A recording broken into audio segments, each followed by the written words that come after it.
मित्रों, हमारा प्यारा देश किस हालत में है? एक जमाने की सोने की चिड़िया आज भ्रष्टाचार, जातिवाद और आतंकवाद का शिकार बन चुका है। अराजकता की ओर तेजी से बढ़ते हमारे देश के लिए क्या कोई उपाय नहीं है? हाँ, एक कारगर उपाय जरूर है। एक आम भारतीय के नाते हम इसे एक एनालॉजी के माध्यम से आपके सामने रखते हैं। समझ लीजिए, हमारी अर्थव्यवस्था एक बहुमंजिली इमारत है। छत पर पानी की टंकी यानी कि सरकारी खजाना है। इस टंकी से प्राथमिकता के अनुसार पूरी इमारत को पानी का सप्लाई होता है। लेकिन ये क्या, यहां टंकी में पर्याप्त मात्रा में पानी है ही नहीं। ऐसा क्यों? नीचे वाली हौद में तो पानी है, पानी उठाने वाले पंप भी चल रहे हैं, फिर भी ऊपर वाली टंकी में पर्याप्त मात्रा में पानी क्यों नहीं आ रहा है? अरे, ये पानी उठाने वाली नलियों से बड़ी मात्रा में पानी बाहर फिसल रहा है, क्योंकि ये सभी नलियां पुरानी हो गई हैं, सड़ी हुई हैं, फटी पड़ी हैं। ये पंप और ये नलियां हमारे देश की कर व्यवस्था है, जो हमारे स्थानीय, राज्य और केंद्र सरकारों को पर्याप्त मात्रा में राजस्व यानी कि आय प्रदान करती है।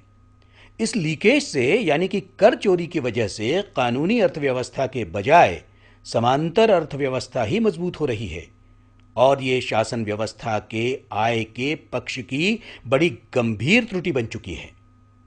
इस रिसाव का, लीकेज का कोई हिसाब नहीं है, इसलिए ये अनअकाउंटेबल है। इसको काला पैसा भी कहा जा सकता है। दूसरी तरफ टंकी में जितना भी पानी है वो सभी मंजिलों को पूरी तरह पहुंच ही नहीं रहा है। सप्लाई करने वाली नलियों से भी रिसाव हो रहा है। यह है भ्रष्टाचार। ऊपर से 100 रुपये भेजे तो नीचे 10 रुपये भी नहीं पहुंचते। इस भ्रष्टाचार की वजह से समांतर अर्थव्यवस्था बढ़ती ही जा रही है। इस पर शासन क्या कर रहा है?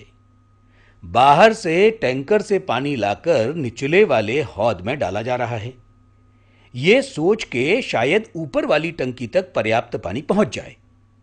मजे की बात यह है कि बाहर से लाया गया पानी लीकेज को और बढ़ावा दे रहा है, और हो सकता है ये 2G, कोयला गेट इत्यादि की जननी हो।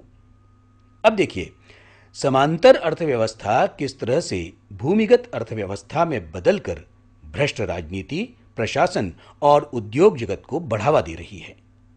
दुर्भाग्य से मेरे प्यारे देश का 60-70% आम आदमी पानी के लिए इस भूमिगत अर्थव्यवस्था के आखिरी छोर पर खड़ा है, जिसे ऊपर वाली टंकी से कानूनी अर्थव्यवस्था से पानी मिल ही नहीं रहा।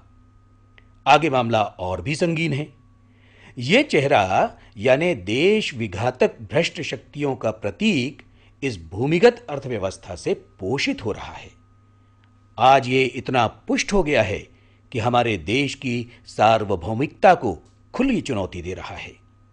दूसरी तरफ यही भूमिगत अर्थव्यवस्था हमारे देश की चुनाव प्रक्रिया भी चला रही है, जिसकी वजह से हमारी राजनीति नेक, ईमानदार और लायक हाथों से निकलकर भ्रष्ट और अपराधी हाथों में चली गई है। यह है हमारे देश के काले पैसे का काला वर्तमान। क्या यह स्थिति बदल सकती है? हां, ये बदल सकती है, पूरी तरह से बदल सकती है, और संविधान के दायरे में ही इसका समाधान भी हो सकता है। सिर्फ दोनों तरफ का रिसाव रोककर हम पूरी समांतर अर्थव्यवस्था को ध्वस्त कर सकते हैं।